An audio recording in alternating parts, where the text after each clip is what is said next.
Hey guys, and welcome to there's a new battle pass, so there's a new tank in the game, so here's a new video.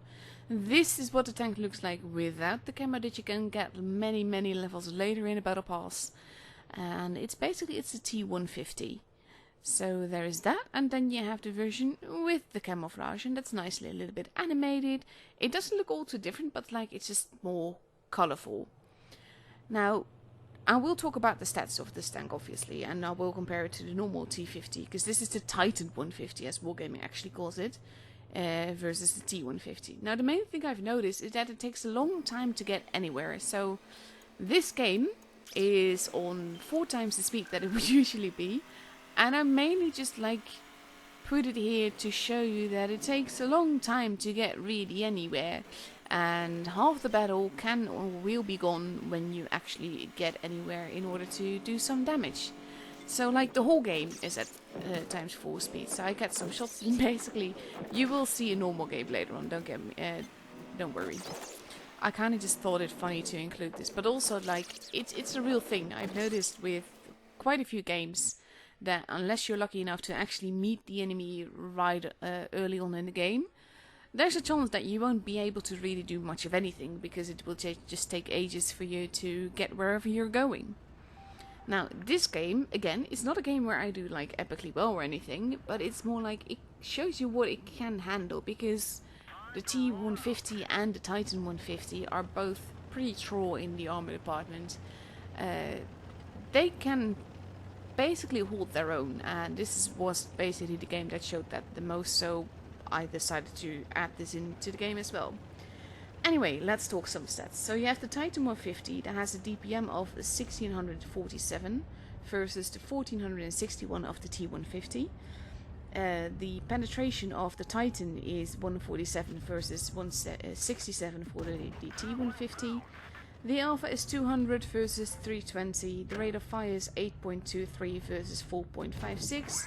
Which means that the reload for the Titan-150 is 7.29 versus 13.15 of the T-150. Now that's basically the thing that I've noticed. Like, I've never really liked the T-150, but I did ace it quite a lot at some point, like 3 times in a day and everything. It packs a wallop, and that's, I think, what lets this tank down. The gun is very different, and it's just... I found the gun really troll. Even though in that regard it's actually better than the normal T-150, so who am I to say anything really.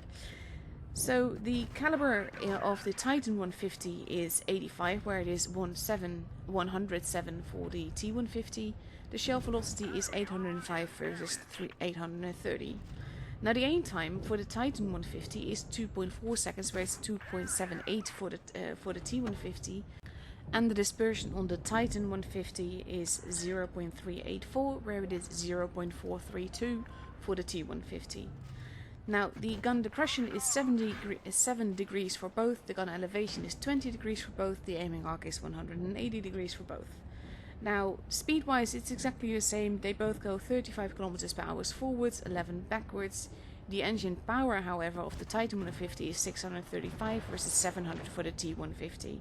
Which means that the power to weight ratio is 12.05 for the Titan-150, where it is 12.97 for the T-150. So the camo rating while standing still is 13%, while moving it is 6%, and after shooting it is 3% and 1% after while standing still or moving, and that's the same for both.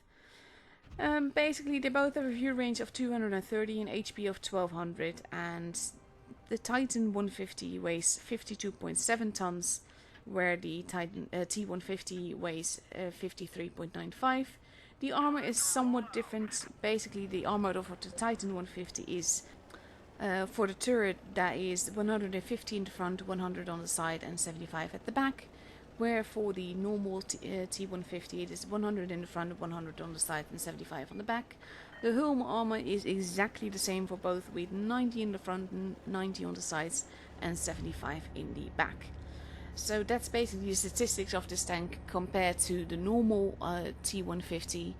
But yeah, overall, my main issue is the gun. I keep having shots like this, and it does a lot less damage, packs a lot less wallop than the normal T-150, and that's for me a bit of an issue because the normal T-150 is pretty decent. It's not OP, but it's nice, and with the shots that it takes, it can make pretty much a big impact, quite literally, and that is what I miss with this tank. It doesn't have that basically that pressure that I wouldn't say fear factor, but maybe that's the right way, that the normal T-150 would have.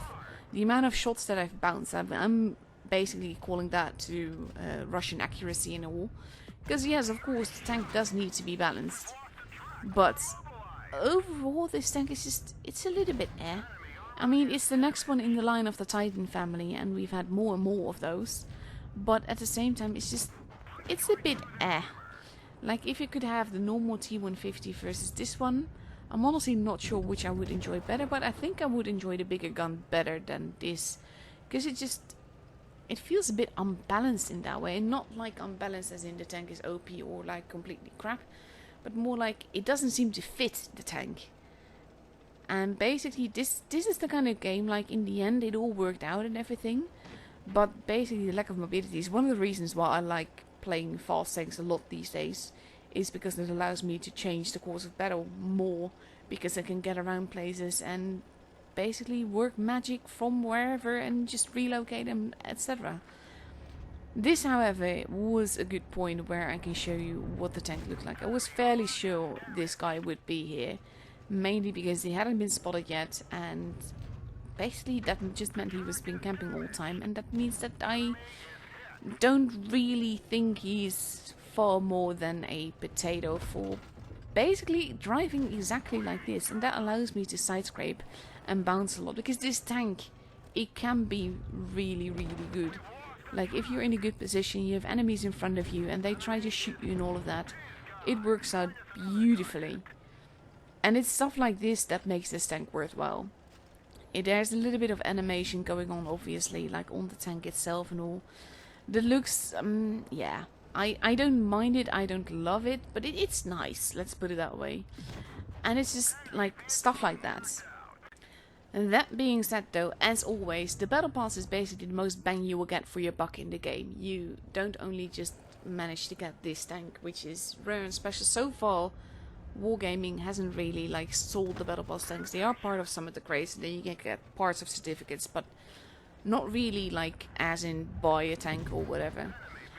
But you also get the camos, you get the vaults with the gold and the free XP and the credits. You get like the certificates and all of that. So the battle pass is still worth it.